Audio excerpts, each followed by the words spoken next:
Hello, this is Carlos Guevara, and here is my management plan for my class in the future.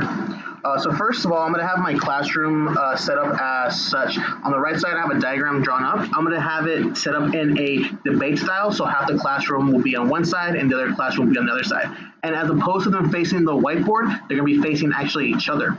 This way, and I'll get to that a little bit later, they're going to have little debates. They're going to have to be able to talk to one another across the hallway.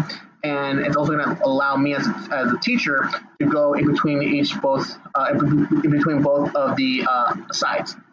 It will also give a good area if students want to give a presentation. I'm also going to have my desk placed in the front of the classroom next to the screen, or if I have a Promethean board, and I'm also going to have a spare desk or a turned-in desk across my hall or across my classroom. And at the back of the classroom, I'm going to have a drawer with all the assignments, and they're going to be itemized by unit. So in case the student ever were to forget their assignment or lose an assignment or was absent, they'll be able to get them from back there. I'm also going to have my supplies, so i.e. being pencils, pens, papers, also in the back with a drawer and assignments. Next, my opening and closing routines. Every single day, before class, I'm going to write the agenda on the whiteboard. So if I have two different subjects, I'm going to dedicate half of the whiteboard for one class and the other for the other one.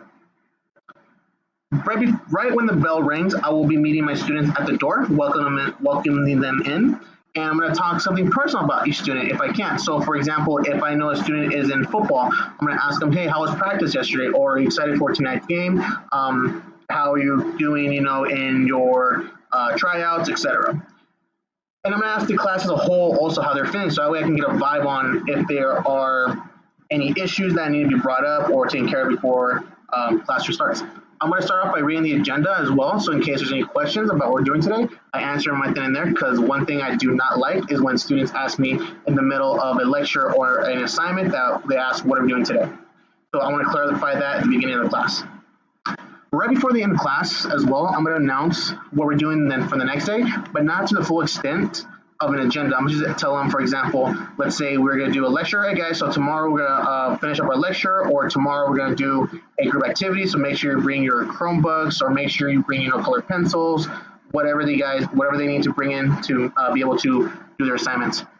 And then finally, and I do this now, currently, I have all my students sit in their assigned seats, and they gotta be quiet before I let them out. This shows them that at the end of the day, I am their teacher. I am their final say before they leave the classroom.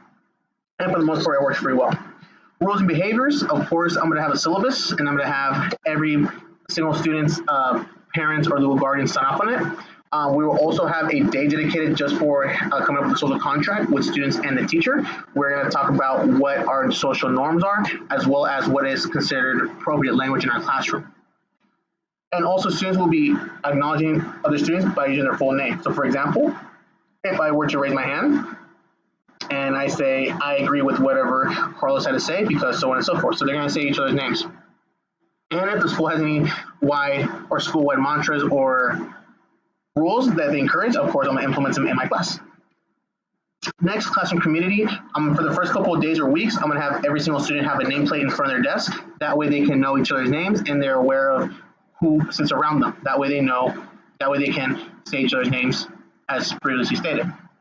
As well as the first few weeks, I'm going to have students, when they raise their hands, when I call on them to say their names, that way we both know each other's names better. And also, I'm going to provide a blank space on the wall for each period to showcase their work, so they're going to be able to show off what they're doing themselves. And also, I want to have these students be able to feel comfortable in my classroom, so just like in the ecological systems theory, I want them to have a safe space on there as well. And then finally, consequences. We had talked a little bit about restorative justice practices in our classroom, but I have used it before, and I've used it in class already. It is something that I believe will help the teachers and administration a lot better, because it prevents me from sending them all the way to the office just for a little known issue. But if a student is disruptive in class, I'll move them closer to my desk. Secondly, if it doesn't stop, I'll call home or email home to see how to resolve this issue. And finally, I would use a referral and get the administration involved as a final solution. So I don't really like to use that, but if I need to, I will. And that is my management plan. Thank you.